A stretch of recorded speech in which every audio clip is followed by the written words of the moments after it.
Ghazipur Lok Sabha seat पे पूरे देश की नज़र है, जिसकी वजह है कि 2019 में बीजेपी इस सीट को हार गई थी और यहाँ से मनोज सिन्हा जो कि तत्कालीन रेल राज्य मंत्री थे और यहाँ से सांसद थे, चुनाव हार गए थे। अफजाल अंसारी बसपा के टिकट पे चुनाव लड़े थे और बसपा और सपा का गठबंधन था और अफजाल अंसारी गाजीपुर से चुनाव जीते थे। 2024 में भी समाजवादी पार्टी से अफजाल अंसारी प्रत्याशी हैं और अभी तक बीजेपी ने या बहुजन समाज पार्टी ने अपना उम्मीदवार घोषित नहीं किया है। इसी बीच अफजाल अंसारी के छोटे भाई मुख्तार अंसारी की मौत भी हो चुकी है, वो सुपुर्दे खाक हो चुके हैं। हमारे साथ गाजीपुर के वरिष्ठ लोग हैं, कुछ छात्र भी हैं, जिनसे हम जानने की कोशिश करेंगे कि आगामी लोकसभा चुनाव में क्या मुद्दे हावी रहेंगे। गाजीपुर की बात करें तो यहाँ पे कुल 7 विधानसभाएं हैं और सातों विधानसभाओं पर समाजवादी पार्टी और सहयोगी पार्टियों का कब्जा रहा था। लोकसभा की बात करें तो गाजीपुर की 5 विधानसभाएं लोकसभा में आती हैं और गाजीपुर की मोहम्मदाबाद और जहुराबाद विधानसभा बलिया लोकसभा में आती है। हम बात करते हैं जातिगत समीकरण यहाँ पे चुनाव में काम करेगा या विकास काम करेगा या क्या अन्य मुद्दे लोगों की नज़र में हैं।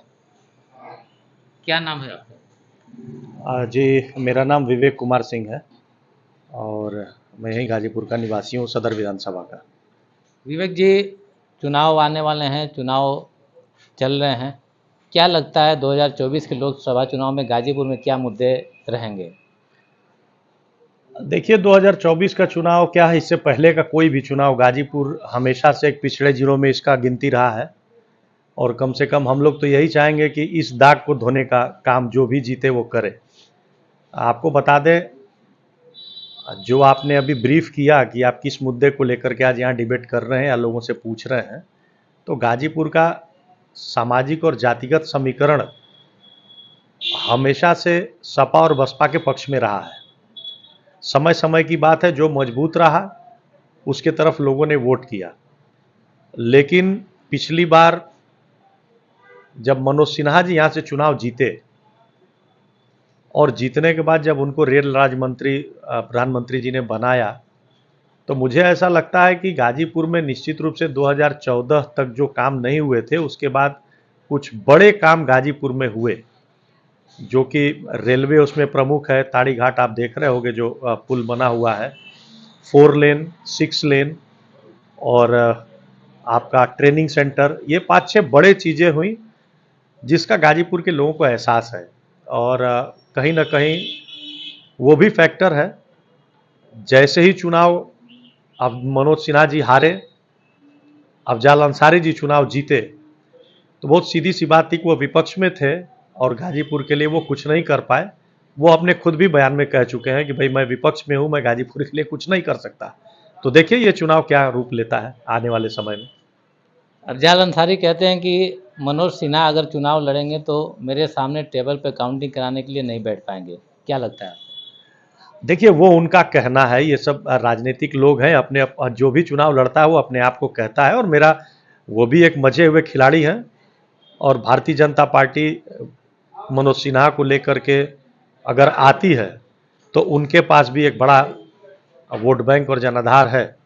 दूसरी चीज़ ये है कि समाजवादी पार्टी जब पिछली बार चुनाव जीती थी तो सपा और बसपा का गठबंधन था, साथ साथ में ओम प्रकाश राजभर भी उनके साथ थे, तो ये तीनों लोगों का जो साथ था वो उनको काफ़ी मजबूत बनाता था। वोट की कमी नहीं है समाजवादी पार्टी के पास यहाँ पे, लेकिन बहुत ज़्यादा मजबूती प्रदान करता था।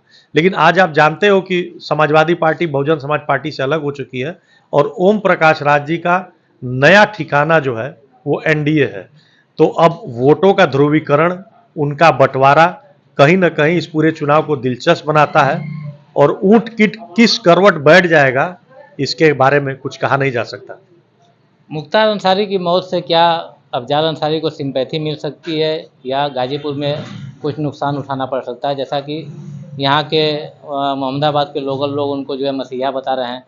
20 साल से वो जेल में थे, सारी दुनिया जानती है कि उनके ऊपर तमाम मुकदमे दर्ज थे, तो क्या लगता है सिंपैथी मिलेगी या नुकसान हो सकता है? देखिए, वो माफिया जिनको कहना है वो कहेगा, जिनको मसीहा कहना है कहेगा, लेकिन हर चीज़ के बाद जहाँ तक हम लोग गाजीपुर में, हम लोग की भी उम्र 50 साल हो गई, हम लोग देख रहे हैं 4-5 बार उन्होंने भी विधानसभा को रिप्रेजेंट किया है और 4 बार चुनाव जीतना, और उतने दिनों में कम से कम हर आदमी के पास इतने आदमी हो जाते हैं कि उसकी लोकप्रियता रहती है।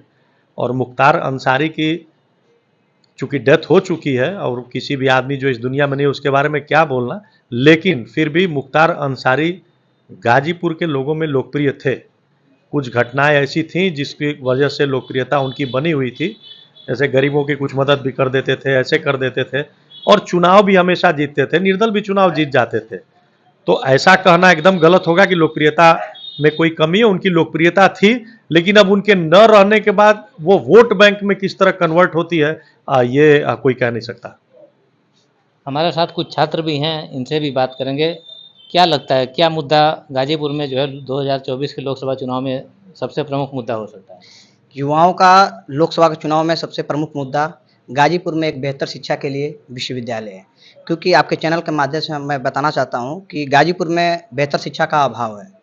ये मूल्यांकन हुआ था केंद्र सरकार के द्वारा, प्रदेश सरकार के द्वारा, सबसे उच्च शिक्षा प्राप्त करने में अव्वल दर्जा पे था गाजीपुर, लेकिन यहाँ पे बेहतर शिक्षा का अभाव है। एक भी विश्वविद्यालय नहीं है। आज़ादी के बाद से सबसे ज़्यादा महाविद्यालय यदि किसी प्रदेश में है तो वो गाजीपुर जनपद में है, लेकिन फिर भी ये जनपद पिछड़ा हुआ है, बेहतर शिक्षा का अभाव झेल रहा है। यहाँ के छात्रों को बेहतर शिक्षा के लिए अन्य जनपदों का सहारा लेना पड़ता है। इसलिए इस बार का प्रमुख मुद्दा है गाजीपुर में एक विश्वविद्यालय हो, और जो भी हमारा जनप्रतिनिधि इस मुद्दे को लेकर अपने मैनिफेस्टो में डालेगा, हम लोग उन्हीं को वोट करेंगे।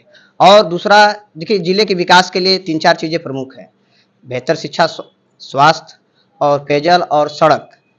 तो देखिए, स्वास्थ्य के क्षेत्र में मैं कहना चाहता हूँ कि ट्रामा सेंटर यहाँ पे 4 साल से बना हुआ है, लेकिन वहाँ पे केवल दवाइयाँ रखी जा रही है। ट्रामा सेंटर में इलाज का अभाव है। कहा जाता है कि यहाँ पे स्वास्थ्य व्यवस्था बेहतर हो गई है, लेकिन बेहतर के जगह पे केवल ट्रामा सेंटर में दवाइयाँ रखी जा रही हैं। लगातार बयानबाजी हो रही है, लेकिन अभी तक स्वास्थ्य के क्षेत्र में कोई बड़ा काम नहीं किया गया है। ट्रामा सेंटर अभी तक चालू नहीं हो पाया है।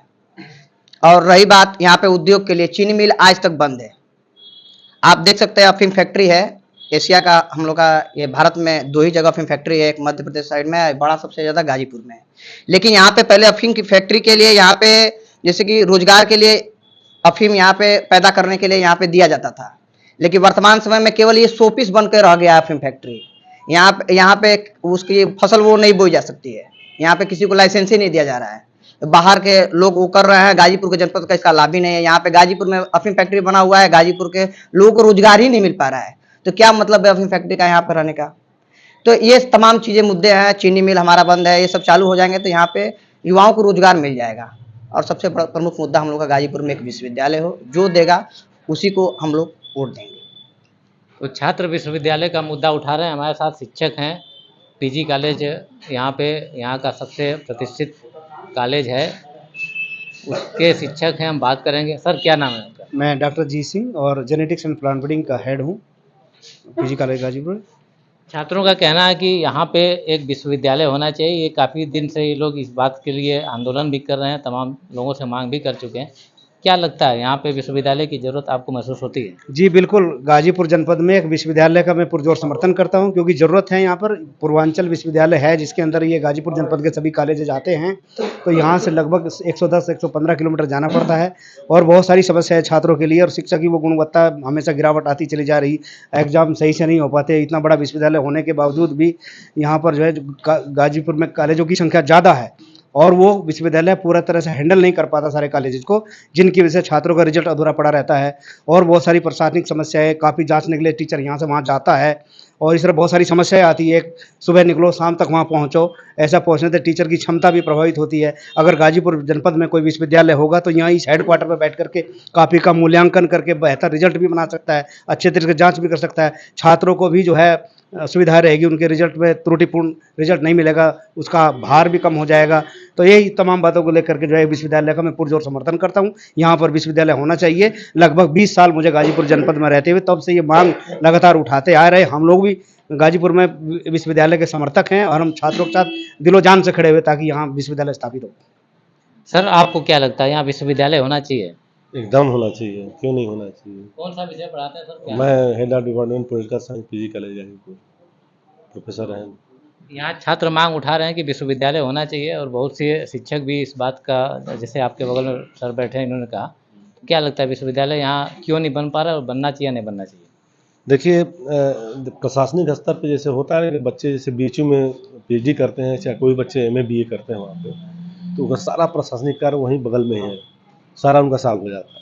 वहाँ पे एक एप्लीकेशन बच्चा डालता है, उसका 15 दिन में टेबल पर रहेगा मैक्सिमम, या सालों साल टेबल पर रहेगा, काम नहीं होगा बच्चों का। तो जब सेम डिस्ट्रिक्ट में सेम वो यूनिवर्सिटी खुल जाएगी तो बच्चे अपने कार्यालय में जाएंगे, काम कराएंगे, और पारदर्शिता भी बनना चाहिए। तो सेंट्रल यूनिवर्सिटी तो पारदर्शिता बहुत ज़बरदस्त है, तो पारदर्शिता के साथ यूनिवर्सिटी बने और बच्चों का टाइम पे काम हो। एमए का रिजल्ट निकले, बीए के टाइम से रिजल्ट निकले, पीएचडी के टाइम से, सब कुछ जो भी प्रोसेस है सब सारी चीज़ टाइम पे हो, जिससे बच्चों को सुविधा हो। कापी मूल्यांकन के लिए टीचर वहाँ जाता है, वहाँ को रहने खाने उठने बैठने की व्यवस्था नहीं है, तो भौरी चोखा खा करके और भूजा खा के कापी जांचेगा वहाँ पे। जब खाने स्वास्थ्य नहीं रहे तो कौन कापी वहाँ जांचने जाएगा। तो डिस्ट्रिक्ट में यहाँ कापी जचेगी तो टीचर अच्छे से खा पी के आराम से आएगा, कापी जांचेगा, मन से मूल्यांकन करेगा, ठीक से मूल्यांकन करेगा, नंबर अच्छा देगा, कापी पढ़ के नंबर देगा। वहाँ इतना दबाव है कापी जांचने का कि टीचर पलटता है, मतलब बात करें, इतना दबाव है कि वो जल्दी जल्दी में वो क्या करेगा क्या नहीं करेगा। यहाँ जब बढ़ जाएगा, एक एक कापी का अच्छे से मूल्यांकन होगा, मतलब कापियों का भार कम हो जाएगी, तो एक अच्छा मूल्यांकन भी होगा, बच्चों को रिजल्ट बेहतर रिजल्ट भी मिलेगा। और जो क्लर्कियल स्तर पे जो गड़बड़ी है, जैसे कि किसी बच्चे का नाम रमेश है तो RAMESH होना है, तो RAMER हो जाएगा, तो अब उसको ठीक कराएंगे, लड़का दौड़ता है, तो ये मैक्सिमम त्रुटियां होती है। ये त्रुटियां नहीं होनी चाहिए, क्योंकि बच्चा एक करेक्शन कराने के अपना वो जब तक रिजल्ट लेके जाएगा वहाँ एडमिशन का समय निकल जाता है। तो बहुत सी त्रुटियां होती हैं, बच्चों को बहुत भारी दिक्कतें आती हैं। तो ये सब क्लरिकल स्तर पे दिक्कतें नहीं आनी चाहिए। एक एक बच्चा परेशान होता है, मतलब 10% 20% रिजल्ट शुद्ध निकलता है।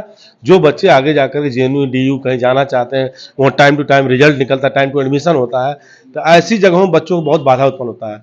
तो मैं चाहूँगा कि यहाँ पे स्टेट यूनिवर्सिटी खुले, अरे राज्य द्वारा जिला, मतलब जिले के स्तर में, जिले गाजीपुर जिले में विश्वविद्यालय खुले, और जिससे बच्चों को बहुत सहूलियत, गाजीपुर जिले के बच्चों को सहूलियत मिलेगी इससे। तो एक अलग स्वतंत्र जमीन इकट्ठा करके, पीजी कॉलेज में हम नहीं कहेंगे, हमें कहेंगे स्वतंत्र जमीन एक्वायर करके एक बढ़िया सा यूनिवर्सिटी खुले, जिससे कि बच्चों को सहूलियत हो। तो यहाँ के शिक्षक और छात्र दोनों विश्वविद्यालय की मांग कर रहे हैं, जो कि चुनाव में भी एक प्रमुख मुद्दा रहेगा। हमारे साथ कुछ और छात्र भी हैं, इनसे बात करेंगे। क्या लगता है, इतने दिनों से आप लोग मांग कर रहे हैं, तमाम आंदोलन भी आप लोगों ने किया, अभी तक विश्वविद्यालय क्यों नहीं बन पाया? विश्वविद्यालय न बनने का तो कारण यही माना जाएगा कि सरकार विफल है। सरकार से मांग छात्रों द्वारा यहाँ अनेकों बार हमें लग रहा है कि आंदोलन हुआ, एक बार ट्विटर से भी, मतलब सारे जरिया से कुछ न कुछ छात्र अपना मांग किए हैं, लेकिन सरकार इसको एकदम नज़रअंदाज कर दी है। इसके अलावा चुनाव में क्या लगता है, क्या मुद्दा रह सकता है गाजीपुर का? अब चुनाव में मुद्दे तो बहुत हैं, अभी तो प्रत्याशी क्लियर नहीं हुआ, तो फिर मुद्दों की चर्चा कहाँ की जाए। मुख्तार अंसारी की मौत का कुछ असर पड़ सकता है? असर तो अभी समाज में दिख रहा है, बिल्कुल दिख रहा है। क्या दिख रहा है? लोगों में बहुत, अभी उनके समुदाय के लोगों में, चाहे उनसे जुड़े लोगों में बहुत नाराजगियाँ हैं। अब अंदर की सच्चाई क्या है, लेकिन उन्हें तो यही लगता है कि सरकार ने षड्यंत्र करके उनकी जान ले लिया, ऐसा कुछ।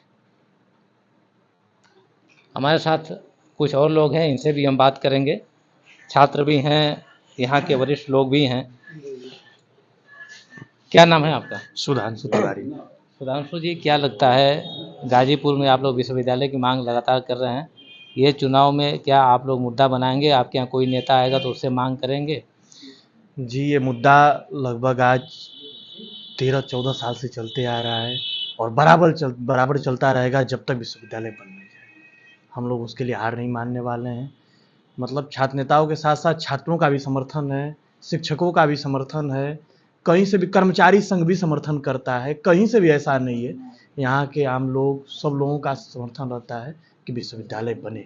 और लेकिन गाजीपुर के चुनाव में जातिगत फैक्टर भी काम करता है। जैसे पिछली बार देखा गया, समाजवादी पार्टी और बसपा का गठबंधन था, अफजाल अंसारी चुनाव जीते। यहाँ पे अगर वोटों की बात करें तो यादव, हरिजन और मुस्लिम वोट मिला दे तो 50% से ज़्यादा हो जाते। तो क्या ये फैक्टर भी काम करेगा? देखिए, रही बात जातिगत की, तो ठीक है, वो अपनी जगह है।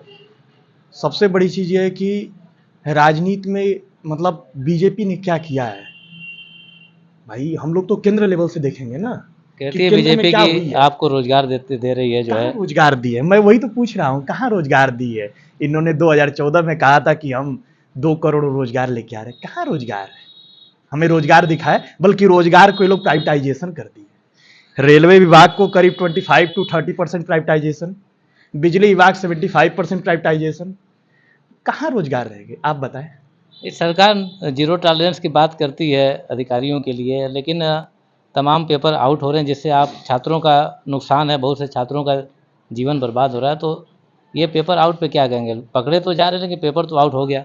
इसमें सरकार पूरी तरह से विफल है। सरकार कह रही है कि हम सब कुछ करा रहे हैं, पेपर आउट हो रहा है, तो क्या इसमें बच्चों का दोष है? सरकार का दोष है पूरी तरह से। वो मतलब साफ तौर पे और प्रशासनिक तौर पे कुछ नहीं काम सही कर पा रही है सरकार, तभी ना पेपर आउट हो रहा है।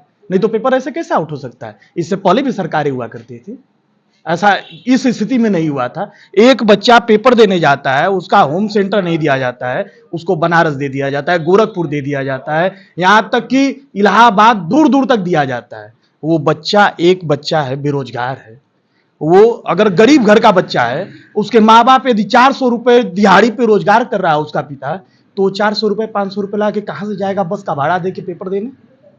आरओ के पेपर में यहाँ का एक वीडियो लीक हुआ था, वायरल हुआ था, जिसपे एक छात्र हैं आशुतोष जिनका नाम था, उनके ऊपर जिला प्रशासन ने मुकदमा भी दर्ज करा दिया था।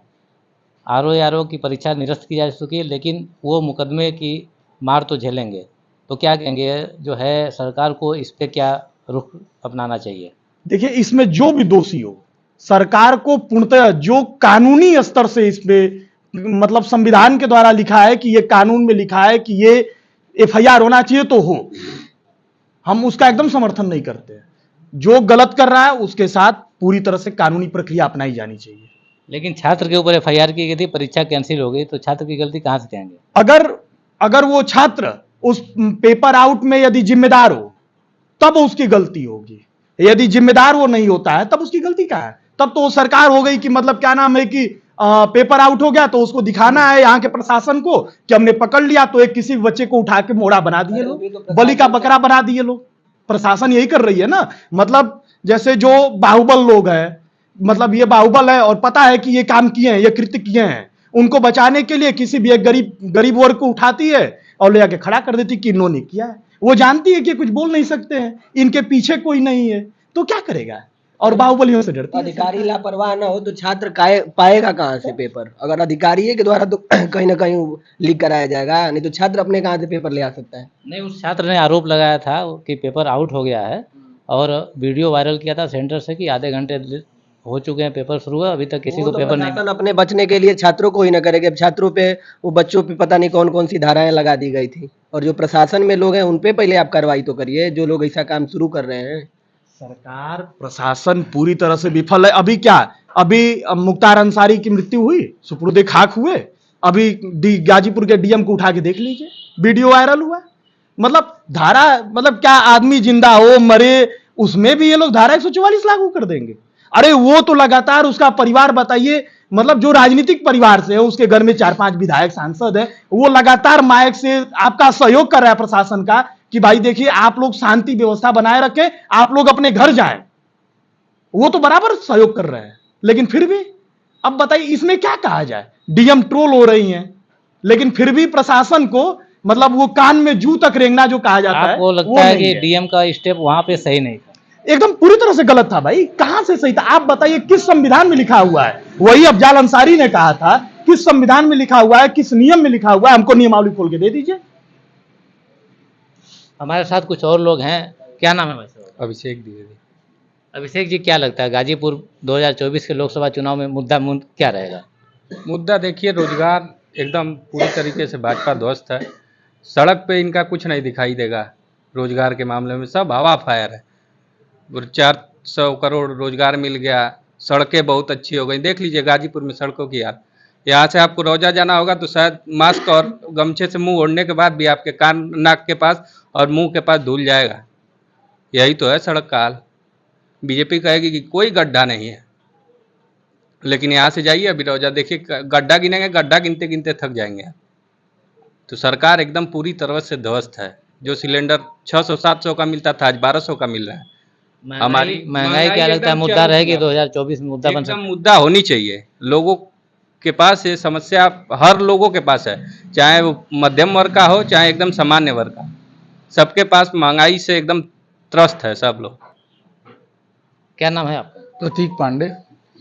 प्रतीक जी, क्या लगता है अगर छात्रों की बात करें, आम नागरिक की बात करें, तो गाजीपुर में 2024 में विकास का मुद्दा ज़्यादा हावी रहेगा या जाति का?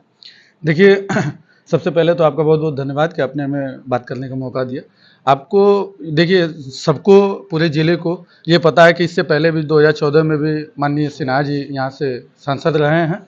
उन्होंने चुनाव जीतने के बाद जो कार्य कराए हैं वो स्वर्णिम है। और अगर आप विश्लेषण करेंगे, आप भी जाते हैं जगहों पे, पूरे ज़िले में कोई भी ऐसा रेलवे स्टेशन नहीं है जो आपको देखने को मिलेगा। आप जाएंगे तो आप एहसास होगा कि हाँ, इन्होंने काम किया है। ताड़ी घाट हो चाहे ट्रेनिंग सेंटर हो, सरकार ने काम किया है। देखिए होता क्या है कि लोग जब वोट के समय आप सही डिसीजन नहीं लेंगे, चयन करते हैं आप जो प्रत्याशियों का, उस समय अभी आप कहे हैं ना कि गठबंधन पिछली बार था, उसका खामियाजा पूरा जिला भुगत रहा है। आपने देखा कि 5 साल जो उन्होंने कार्य किया उसका मतलब उनको फल क्या दिया गया। जब आदमी कार्य करता है, अगर आप ही मेहनत कर रहे हैं, तैयारी कर रहे हैं यूपीएससी की, और आपको तैयारी का प्रॉपर, जैसे आप तैयारी कर रहे हैं तो रिजल्ट बढ़िया आएगा। अगर आप मेहनत नहीं कर रहे हैं, आप कहेंगे कि हमको आईएएस नहीं बन पाए, पीसीएस नहीं हो पाए। जो व्यक्ति 5 साल आपका सेवा किया, जिसने पूरे जिले को, मतलब अगर कहा जाए तो विश्व पटल पे जिसका गाजीपुर का जिसने नाम रोशन किया, अगर देखा जाए तो पहले लोग ये बताते थे कि हम गाजीपुर से हैं, जो बनारस के बगल में होता है। अब पूरे देश में आप किसी कोने पे जाइए तो बताएंगे गाजीपुर, वही गाजीपुर जहां से मनोज सिन्हा है, रेल राज्य मंत्री, संचार मंत्री। उन्होंने बताइए कि देखिए, आप कामों को, अगर किसी के काम को अगर आप कहें कि नहीं किया है तो गलत है। आप उनके काम को उठा के देखिए, उनके बाद के 5 साल के कार्यकाल को। हाँ, 2 सालों पर तो कोई कहेगा कि भाई मुझे मौका नहीं दिया गया, मेरी सरकार नहीं है। इससे पहले भी बहुत सरकार रही, आपके गाजीपुर में 5-5, जो इससे पहले की सरकार सपा की सरकार थी, इससे पहले भी लोग 3-3, 4-4 मंत्री इस जिले से थे। उनका कार्यकाल बता दीजिए कि कितना रहा है। 4 मंत्री रहने के बाद भी एक कार्यकाल। आज जो मंत्री खुद जमानिया से रहे, चाहे सदर से रहे, किसी भी, वो लोग अपना सड़क नहीं बनवा पाए हैं। आज इतने के बाद मनोज सिन्हा चुनाव हार गए थे, तो क्या लगता है समाजवादी पार्टी और बसपा के गठबंधन की वजह से चुनाव हार गए थे? इस बार गठबंधन नहीं है। अगर मनोज सिन्हा आते हैं, या उनके लड़के अभिनव सिन्हा की भी चर्चा हो रही है, अभी तक क्योंकि यहाँ का टिकट फाइनल नहीं है, तमाम लोगों के नाम की चर्चाएं चल रही हैं, तो जो गठबंधन है अगर इस बार नहीं रहेगा तो बीजेपी क्या यहाँ से सीट जीत सकती है मनोज सिन्हा के काम के दम पे? देखिए, कहीं ना कहीं लोगों को पश्चाताप है, जो भी कहें। अगर चुनाव हारने के बाद मनोज सिन्हा जी को, बहुत से ऐसे लोग हैं, जाति की बात नहीं करेंगे, उनके चाहने वाले हर वर्ग के हैं, और हम किसी को ये नहीं कह सकते कि इस जाति ने उनको वोट नहीं दिया, चाहे कुछ। देखिए, गठबंधन का निस्संदेह आप ये मान के चलिए कि प्रभाव तो था, क्योंकि सपा बसपा और सभी का पैक्ट था, तो उस समय ओम प्रकाश राजभर जी उस साइड थे। इस बार देखिए, इस बार ओम प्रकाश जी इधर हैं, और एनडीए का गठबंधन, मतलब प्रत्याशी चाहे जो भी हो, हम चाहेंगे कि मनोज सिन्हा जी आएंगे तो लड़ाई अच्छी रहेगी। और दूसरी बात, कैंडिडेट का मतलब ये होता है कि देखिए उनका नाम है, लोगों ने ये महसूस किया कि यार उनको हमने मौका नहीं दिया, चाहे हारे, तो जिन्होंने दूसरे पक्ष को वोट दिया तो वो भी आज पछतावा कर रहे हैं कि हम गलती मतलब कर लिए। और वो अगर रहे होते मनोज सिन्हा जी, तो ये चीजें नहीं होती जो आज हो रही हैं। 5 साल से जो हम लोग मतलब झेल रहे हैं, एक तरह से कहें तो 5 साल से हम लोगों की उपेक्षा हो रही है पूरे जिले की। जो अगर वही 5 साल अगर रहे होते मंत्री जी, 2014 से 19 का जो कार्यकाल रहा है, और 19 से जो 24 का कार्यकाल है, आप अगर देखें तो समझ में आ जाएगा कि क्या, किस स्तर पे हम लोग रहते हैं और विकास कितना हुआ होता। सभी लोगों को ये एहसास है। ये अगर आप पूछ रहे हैं तो कहीं ना कहीं आपके जहन में भी होगा कि हाँ, अगर वो रहते तो कहीं ना कहीं। और मंत्रालय भी देखिए, ये मेन मुद्दा है, क्योंकि जिस मंत्री को, मतलब जिस सांसद को मोदी का मतलब प्रिय सांसद, और इससे पहले भी लोगों को पता है कि ईमानदार सांसदों की सूची में उनका नाम रहा है, वैसे सांसद के आप जिले से आते हैं, और जो पहली बार मंत्रालय मिला, उसके बाद स्वतंत्र प्रभार का उनको मंत्रालय मिला। अब सोचिए कि दूसरी बार अगर वो सांसद रहे होते तो उनको कौन सा मंत्रालय मिलता, और जो कि मोदी के खास में। और देखिए, कहीं ना कहीं जिला अगर उनको मौका नहीं दिया तो उससे अधिक उनको मौका मिला, और आज के डेट में जिले को गौरवशाली, मतलब कहीं ना कहीं फील कराते हैं कि हमें भी गौरव होता है कि हमारे जिले का एक व्यक्ति ऐसे राज्य का प्रतिनिधित्व कर रहा है जहां पे उन्होंने करके दिखाया है। वहां जाने के बाद आप देखिए कि क्या बदलाव हुए हैं। जम्मू में आप जाइए तो देखिए कि बदलाव दिखेगा, और ये अच्छा लगता है कि हमारे जिले से गया हुआ एक व्यक्ति जम्मू जाके क्या क्या चीजें कर रहा है। तो वो आपके जिले में था तो आपने उसकी वैल्यू नहीं समझी, आपने उनको हराने का काम किया। आज नहीं है तो लोग महसूस कर रहे हैं कि हाँ 5 साल में हमने क्या किया। और जाति की बात रही तो इस बार देखिए सभी जाति का बंधन तोड़ के अगर मनोज सिन्हा जी आते हैं तो कोई इसमें निसंदेह आप मान के चलिए कि कोई माइका लाल नहीं है जो उनको चुनाव हरा सके। और बाकी कितना हो जो भी गठबंधन है सभी फेल है, भाजपा जीतेगी यहाँ से। हमारे साथ कुछ वरिष्ठ लोग भी हैं, इनसे भी बात करेंगे। सर क्या नाम है आप? मेरा नाम भीम सिंह है। आप जो है राजनीति में पहले से काफ़ी सक्रिय रहे हैं, पूर्व सांसद राधे मोहन सिंह जी के बहुत करीबी हैं। क्या लगता है इस बार क्या समीकरण काम करेगा? देखिए ऐसा है कि उम्मीदवार पर लड़ाई है। भारतीय जनता पार्टी यदि उम्मीदवार अच्छा देगी, मनोज जी तो गवर्नर हैं और जहां तक ये चर्चा है कि मनोज जी को प्रधानमंत्री जी और अमित शाह चाहते हैं कि वो गवर्नर रहें, वो इस चुनाव में भाग नहीं लेंगे। और जैसा लोग बताते हैं भारतीय जनता पार्टी के लोग कि मनोज जी वहाँ विधानसभा चुनाव तक गवर्नर रहेंगे। अब विधानसभा का चुनाव संभवतः सितंबर अक्टूबर में है, तो मनोज जी यहाँ 2024 की रेस में उम्मीदवार नहीं हैं। उनके लड़के अभिनव सिन्हा जरूर हैं, लेकिन एक व्यक्ति है जो 2007 में राधे मोहन जी ने अफजाल को बुरी तरह से हराए थे 2009 में, और वो बहुत सौभाग्यशाली व्यक्ति हैं। जब भी चुनाव लड़ते हैं तो जीतते हैं। 2000 में वो एक माफिया के खिलाफ जिला पंचायत का चुनाव लड़े थे, जिसकी मुख्तार एंड कंपनी ने हत्या करा दी। अनिल था जिसका बड़ा टेरर था, बड़ी हत्याएं किया था, उसको हराए। और 2009 में अफजाल को बुरी तरह से 80-85 हज़ार वोट से हराए। यदि और वो भारतीय जनता पार्टी में संपर्क में है टिकट के लिए। यदि भारतीय जनता पार्टी अभी तक भाजपा ज्वाइन नहीं किया उन्होंने। नहीं ज्वाइन नहीं किया, लेकिन उनका संपर्क है और वो उरेस में है। वो यदि भारतीय जनता पार्टी उन पर विचार करेगी तो अफजाल को बहुत बुरी तरह से हरा देंगे। और उन्होंने काम भी किया है। मनोज जी तो बड़े नेता हैं और केंद्र में और प्रांत में सरकार थी तो मनोज जी केंद्र में मंत्री थे। राधे मोहन जी ने एज ए सिंपल एमपी रहते हुए ये रौजा ओवरब्रिज बनवाए। उन्होंने 3 बार सेना की भर्ती गाजीपुर में ले आई, जिसमें 5-6 जिले के लोग गाजीपुर बलिया, जौनपुर, मऊ, आजमगढ़, कई जिलों की भर्ती यहाँ हुई महीनों। और हजारों लोग गाजीपुर के लोग भर्ती हुए, बलिया के लोग हुए ना। और इसके अलावा उन्होंने एक काम किया कि हर स्टेशन पर गाड़ियों का ठहराव किया। 4-5 स्टेशनों को उन्होंने गहमर को, सादात को, दुल्लापुर को मॉडल स्टेशन बनवाया, दिलदार नगर को। मुख्तार अंसारी की मौत का क्या असर पड़ सकता है? अफजाल अंसारी को कुछ फायदा? मुख्तार अंसारी कोई बहुत सज्जन व्यक्ति तो थे नहीं। अब तो मोहम्मदाबाद के लोग तो मसीहा बता रहे हैं। मसीहा का बता रहे हैं। हम मेरे ही सामने पैदा हुए थे। मसीहा क्या था, उन पर 50 मुकदमे थे और कई न्यायालय से वो दोष सिद्ध हो गए थे। कहो मट साहब बोलिए, मुख्तार अंसारी कोई सज्जन व्यक्ति तो थे नहीं, ये कोई साधु थे।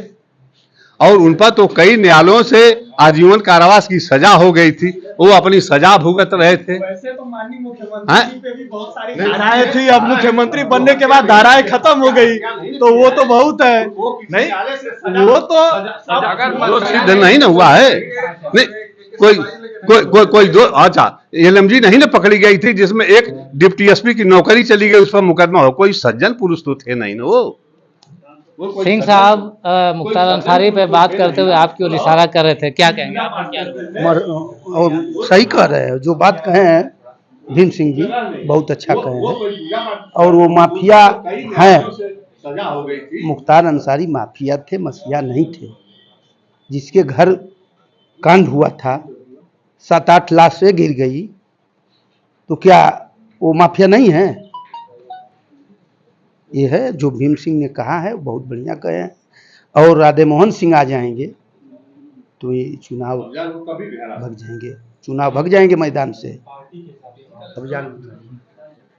बता दें राधे मोहन सिंह समाजवादी पार्टी से गाजीपुर से सांसद रहे हैं और अफजाल अंसारी को उन्होंने चुनाव हराया भी था, 85,000 वोटों से चुनाव हराया था। यहाँ पे तमाम लोगों के नाम की चर्चाएं चल रही हैं, जिसमें राधे मोहन सिंह के नाम की भी चर्चा है। और जैसा कि भीम सिंह ने बताया, अगर वो आते हैं तो अच्छी फाइट देंगे। हालांकि अभिनव सिन्हा और विजय मिश्रा तमाम लोगों के नाम की चर्चाएं हैं यहाँ पे। देखने वाली बात है कि बीजेपी किसको अपना कैंडिडेट बनाती है।